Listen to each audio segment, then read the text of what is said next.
बिस्मिल्लाहिर्रहमानिर्रहीम।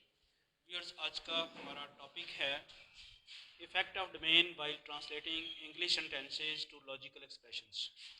आप पहले भी ट्रांसलेशन कर चुके हैं इंग्लिश वर्ड्स, इंग्लिश सेंटेंसेस से लॉजिकल एक्सप्रेशन में कन्वर्ट कर चुके हैं और लॉजिकल एक्सप्रेशन को इंग्लिश में ट्रांसलेशन भी कर चुके हैं।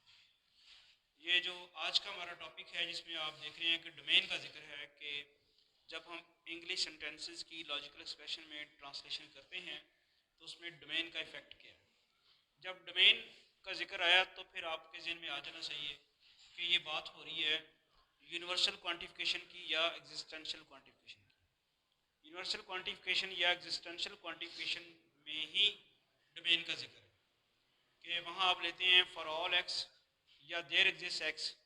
एक्स के बारे में बताना होता है कि आपने कहाँ से लिया है। तो अब चूँकि ट्रांसलेशन का जिक्र हो रहा है तो हम सबसे पहले कोई एक सेंटेंस लिखते हैं और उसकी दो डिफरेंट डोमेन्स लेते हैं और फिर ये देखते हैं कि दो डिफरेंट डोमेन्स लेने से वो लॉजिकल एक्सप्रेशन किस फॉर्म की बनेगी। ये बात फॉलो कर रहे हैं? आपको टॉपिक समझ आ गया क्या करना है? कि हमने देखना है कि डोमेन का इफेक्ट क्या है और अभी आप देखिएगा कि बड़ा मेजर इफेक्ट होगा। सिर्फ डोमेन चेंज, सेंटेंस वही है लेकिन सिर्फ डोमेन चेंज करने से जो उसके करस्पॉन्डिंग लॉजिकल एक्सप्रेशन बनेगी वो डिफरेंट हो जाएगी, वो इंटायरली डिफरेंट हो जाएगी। तो देखते हैं कैसे ये होता है और सबसे पहले हम एक एग्जांपल डिस्कस करते हैं। तो ये एक इंग्लिश सेंटेंस है, every student in this class has a calculator. ये सेंटेंस है, इसकी हमने ट्रांसलेशन करनी है लॉजिकल एक्सप्रेशन और दो डिफरेंट डोमेन्स में। एक तो ये हो गया, पहली डोमेन क्या है कि all students of this class, यानी ये जो सेंटेंस जिन स्टूडेंट्स के बारे में कहा गया है वो सारे इसी क्लास के स्टूडेंट्स हैं। जब ये बात कही जाएगी ना, domain all student of this class, तो ऊपर वाला जो सेंटेंस जिन स्टूडेंट्स के बारे में कहा गया है वो इसी क्लास के स्टूडेंट्स हैं। और जब ये कहा जाएगा all students of the college, तो फिर वो जो सेंटेंस ऊपर कहा गया वो इस क्लास के स्टूडेंट से बियॉन्ड भी बात चली गई है। यानी किन के बारे में कहा गया है, यानी उस वक्त स्टूडेंट कौन सा आ रहा है, पूरे कॉलेज का, लेकिन सेंटेंस अपनी जगह है। अब ज़रा बारी बारी डिस्कस करते हैं प्रोपोजिशनल। अब यहाँ से आपको ये पता चल गया होगा एवरी स्टूडेंट का जिक्र हो रहा है, कौन सी क्वांटिफिकेशन, यूनिवर्सल या existential? Universal, every, each, universal आ गई। ठीक है, हम पहले केस में चलें, अगर हम ये प्रोपोजिशन चूँकि वेरिएबल पर डिपेंड करनी है तो हम सी एफ एक्स जो है इसको क्या लिखते हैं, एक्स हैज़ अ कैलकुलेटर। ये स्टेटमेंट हमारी ये है एक्स, क्योंकि वो यही कह रहा है एक्स हैज़ अ कैलकुलेटर। तो क्या पहले का आंसर बता सकते हैं क्या होगा? यानी फर्स्ट केस में हम ये सपोज कर लेते हैं सी एफ एक्स जो है प्रपोजिशन है, एक्स हैज़ अ कैलकुलेटर। तो इस सेंटेंस की ट्रांसलेशन बताएं क्या होगा सब बच्चे? तो फिर इसकी लॉजिकल एक्सप्रेशन तो फिर यही बनेगी, for all x c f x. ये आ गया, फौरी तौर पे आ गया। इसका क्या मतलब है? ऑटोमेटिकली डोमेन कौन सी है? डोमेन पहले बता दिया है, इस क्लास के स्टूडेंट्स। इसका मतलब क्या होगा, इस क्लास का हर स्टूडेंट के पास कैलकुलेटर है। इस क्लास के हर स्टूडेंट के पास, इस क्लास के मैं इसलिए कह रहा हूँ कि इसके लिए जो डिस्कशन हो रही है उसकी डोमेन जो है all student of this class. X इस वक्त कहाँ से आया हुआ है, आपकी क्लास के स्टूडेंट्स का कोई रिप्रेजेंटेटिव है। तो मुझे सिर्फ मैं इतना ही कह दूँ फॉर ऑल एक्स, यानी मैंने अब ये कहना है कि हर स्टूडेंट, और सी एफ एक्स क्या कहता है, has a calculator. C f x ये कह रहा है कि x has a calculator, for all x कह दिया तो every x has a calculator, और एक्स है क्या, स्टूडेंट ऑफ दिस क्लास। तो बात आपको क्लियर होगी कि हमने एक्चुअली उसकी ट्रांसलेशन कर दी, each student of this class has a calculator. That was very simple. Domain change किया, डोमेन बड़ी होगी। अब डोमेन जो है वो क्या हो गया, स्टूडेंट ऑफ दिस कॉलेज, और जो स्टेटमेंट है वो अभी भी स्टूडेंट ऑफ दिस क्लास के बारे में है। फिर क्या, नेक्स्ट हम सेकंड पार्ट की तरफ चलते हैं, जहाँ पे ये ज़हन में रहे कि डोमेन जो है वो कॉलेज के स्टूडेंट्स। इसमें हमें एक और स्टेटमेंट देनी होगी, एस एक्स। वो क्या है कि स्टूडेंट इन दिस क्लास, ये आपको अब एक एक्स्ट्रा काम करना पड़ेगा। अब डोमेन आपकी डिफरेंट, ऊपर डोमेन जो थी वो पहले से ही क्लास थी। अब आपने कॉलेज के स्टूडेंट्स में से पहले वो चुनने हैं जो आपकी क्लास में हैं। तो आपको ये देनी, इसकी स्टेटमेंट ये देनी पड़ेगी, x is student of this class, और वो दूसरी तो स्टिल रहेगी, एक्स हैज़ अ कैलकुलेटर। अब जो आपकी स्टेटमेंट है वो क्या बनेगी, उसका लॉजिकल ट्रांसलेशन जो बनेगी, for all x S of x implies c of x, ये बनेगी लॉजिक। क्या कह रहे हैं, जो स्टूडेंट्स जो स्टूडेंट इस क्लास में है उसके पास कैलकुलेटर है। यानी कॉलेज का कोई स्टूडेंट अगर इस क्लास में है, ये कंडीशनल मान गया, कॉलेज का कोई स्टूडेंट अगर इस क्लास में है तो उसके पास कैलकुलेटर है। और ये पीछे ये यूनिवर्सल क्वांटिफायर लगा फॉर ऑल एक्स, तो क्या इससे समझ आई, कॉलेज का हर स्टूडेंट जो क्लास में है उसके पास कैलकुलेटर। चला चला कहाँ से गया, every student of this class has a calculator. तो पहले उसे क्लास में आना पड़ेगा, फिर कैलकुलेटर की बात हम करेंगे। क्या आप इसको इस तरह लिख सकते हैं, for all x S of x and c of x, इस तरह लिख सकते हैं। इसका मीनिंग क्या है, ये तो आपने लिख दिया कि कॉलेज का हर स्टूडेंट जो क्लास में है, क्लास में होगा तो उसके पास कैलकुलेटर, उसके पास कैलकुलेटर। तो क्या ये भी यही बात कर रहा है, नहीं ये बात नहीं कर रहा, ये कह रहा है कि कॉलेज का हर स्टूडेंट इस क्लास में भी है, और कहां से ये वर्ड कहां से आ रहा है, कॉलेज का हर स्टूडेंट ना, कॉलेज का हर स्टूडेंट कहां से आ रहा है, कॉलेज का हर स्टूडेंट कहां से आ रहा है, ना ना ना, हम बात ये कर रहे हैं।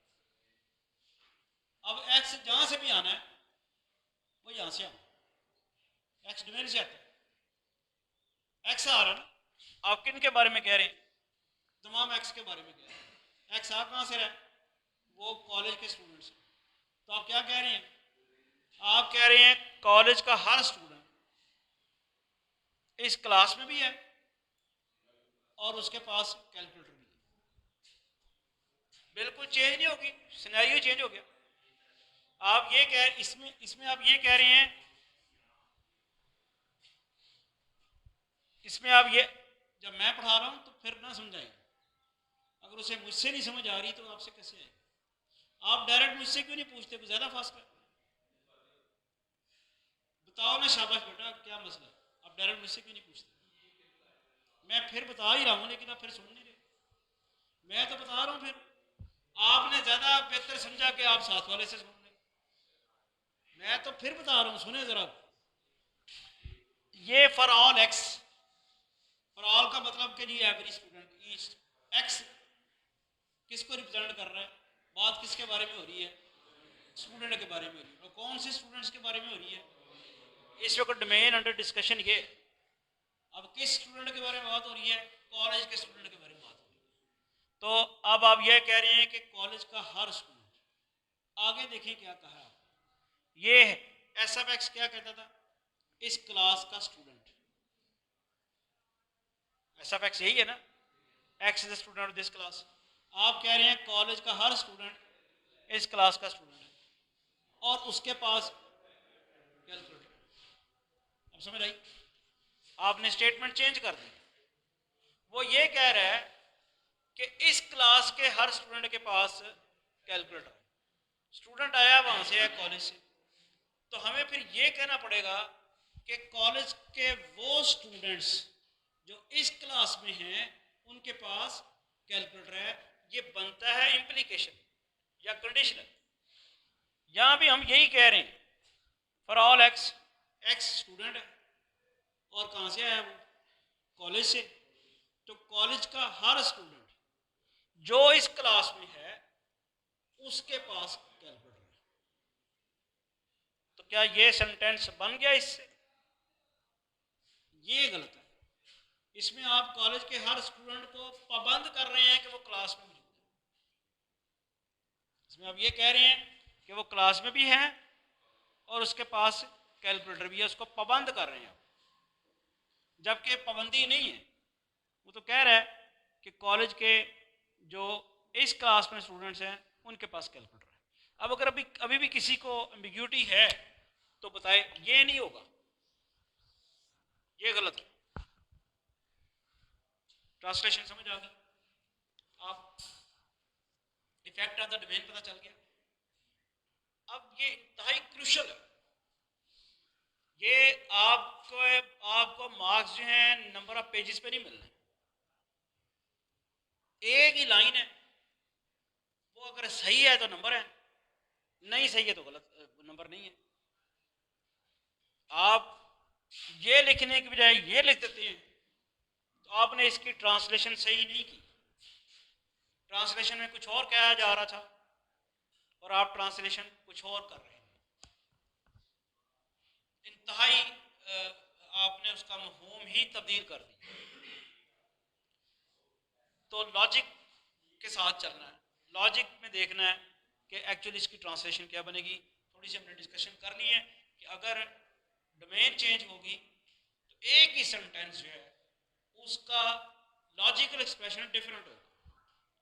डोमेन क्लास थी तो ये लॉजिकल एक्सप्रेशन है, डोमेन जैसे ही चेंज हुई, कॉलेज हुई, तो ये हुआ। अब जैसे जैसे सिचुएशन वो डिफिकल्ट करता जाएगा, वैसे वैसे वैसे ही हमें क्वेश्चन जो है वो सॉल्व करना हमारे लिए डिफिकल्ट होता जाएगा। एक आध एग्जांपल और देख लेते हैं। अब ये नेक्स्ट भी स्टेटमेंट देखें, एक some student in this class has wasted money. अच्छा, इसमें भी डोमेन वही रख लेते हैं, एक डोमेन ये और एक डोमेन ये। एक डोमेन क्या है कि हम बात कर रहे हैं जो क्लास के स्टूडेंट्स हैं उनके बारे में, डोमेन वही है। हम बात ये कर रहे हैं कि इस क्लास में से कुछ स्टूडेंट्स ने मरी का विजिट किया। Some student of this class has visited Murree. तो इसका जो लॉजिकल एक्सप्रेशन बनेगा वो तो बड़ा आसान सा बनेगा। अगर आप ये रख लें m x, x has visited Murree, तो जो स्टेटमेंट ये वाली स्टेटमेंट है, इसका लॉजिकल एक्सप्रेशन बड़े आराम से क्या बनेगा? There exist x m x, बस खत्म हुई बात। अगर तो डोमेन क्लास के स्टूडेंट्स ही, क्लास के स्टूडेंट से ही बात हो रही है, तो बड़े आराम से क्या बन जाएगा? ये बन जाएगा। इसका मतलब यही है, देयर एग्जिस्ट एक्स, एक्स क्या है? Student of this class, M X जिसने मरी विजिट किया। तो बात वही हो रही है कि किसी स्टूडेंट ने इस क्लास में से किसी स्टूडेंट ने मरी विजिट किया। बात यहाँ गड़बड़ होनी है जब कॉलेज की बात आनी। कॉलेज की बात आनी है तो वहाँ ज़रा गड़बड़ है। वहाँ फिर हमें कॉलेज के स्टूडेंट्स को पहले क्लास के स्टूडेंट्स पे लाना होगा, यानी फिर हमें ये डिफ़ाइन करना होगा, ये जो हमने डिफ़ाइन किया था एस एक्स हमें फिर डिफ़ाइन करना होगा।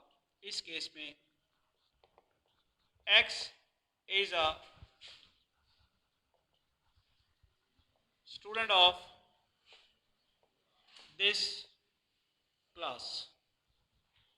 चूँकि बात अब डोमेन है, अब आप जो मुखातब हैं कॉलेज के स्टूडेंट्स, उनमें से आप पहले अपनी क्लास में लेके आए, पहले आपको ज़रूरत नहीं थी। दूसरा ये भी करना ही है, M X has wasted Mary. Then अब ट्रांसलेशन क्या होगी, there is this X G S of x and M of X. अब ये बड़ी दिलचस्प बात है, जब आपका यूनिवर्सल क्वांटिफायर था तो उसकी ट्रांसलेशन में कंडीशनल बना, और हमने देखा कि ये जो कंजंक्शन था वो स्टेटमेंट बिल्कुल तब्दील कर देता है। लेकिन जब आपने एग्जिस्टेंशियल क्वांटिफायर लिया तो आपका जो स्टेटमेंट है वो बन जा रही है कंजंक्शन। ये आप इसको अगर पढ़ें तो कैसे पढ़ेंगे, इस क्लास का ये डोमेन कहाँ से आई हुई है, कहाँ से आया हुआ है, आप वहाँ से लेके आए हैं कॉलेज के स्टूडेंट से, और कह रहे हैं कि कॉलेज का कोई स्टूडेंट है जो इस क्लास में भी है और जिसने मरी भी क्या किया है, विजिट किया है। कॉलेज का कोई स्टूडेंट है जो इस क्लास में भी है मरी, या कॉलेज का कोई स्टूडेंट इस क्लास में है जिसने मरी विजिट किया। कॉलेज का कोई स्टूडेंट इस क्लास में है जिसने मरी विजिट किया एंड उसको कंफर्म कर रहा, पक्का कर रहा। अगर आप इसको इस तरह लिखें जैसे पहले हमने किया था, there exist X S of X M of X, इसका क्या मतलब होगा?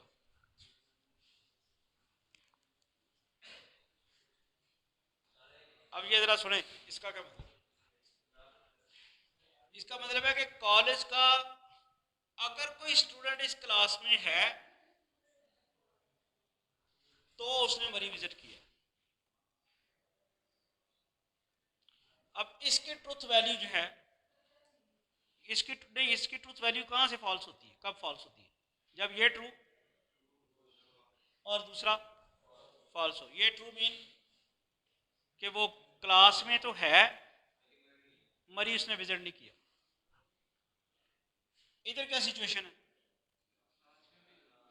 क्लास में है नहीं लेकिन कोई एक स्टूडेंट, उसने कहा जी कोई एक स्टूडेंट, ये तो सारे तो नहीं कह रहा ना, कुछ एक स्टूडेंट। तो इनकी ट्रुथ वैल्यू जो है वो डिफरेंट आती है किसी स्टेज के ऊपर, देखते हैं कहाँ पे आती है ट्रुथ वैल्यूज डिफरेंट। इनकी ट्रुथ वैल्यू में फ़र्क जो पड़ता है वो ज़रा गौर करें कहाँ पे पड़ता है, कि अगर कोई स्टूडेंट क्लास में नहीं है तो तब भी ये ट्रू होगा। अगर कोई स्टूडेंट क्लास में नहीं है तो इसका मतलब ये फॉल्स हो। तो कंडीशनल का जो हाइपोथेसिस अगर फॉल्स हो तो कंडीशन तो ट्रू होता है, लेकिन यहाँ गड़बड़ हो जाएगी। इसने ट्रू तो होना ही, अगर कोई स्टूडेंट क्लास में नहीं है, अगर स्टूडेंट क्लास में नहीं है तो ये फॉल्स नहीं होगा, ये फॉल्स होगा कि नहीं होगा। एंड अगर कोई स्टूडेंट क्लास में नहीं है तो ये फॉल्स हो जाएगा, अगर कोई स्टूडेंट क्लास में नहीं है तो ये ट्रू है। इन दोनों स्टेटमेंट्स की ट्रूथ वैल्यू डिफरेंट है, ये दोनों लॉजिकली इक्वलेंट नहीं है, ये इसकी ट्रांसलेशन नहीं होगी। इसकी लॉजिकल कन्वर्जन ये है कि कॉलेज का कोई स्टूडेंट जो इस क्लास में है उसने मरी विजिट किया।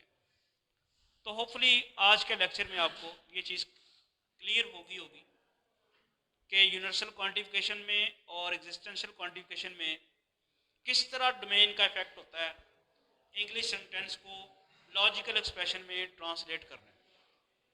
आज का लेक्चर हम यही वाइंड अप करते हैं।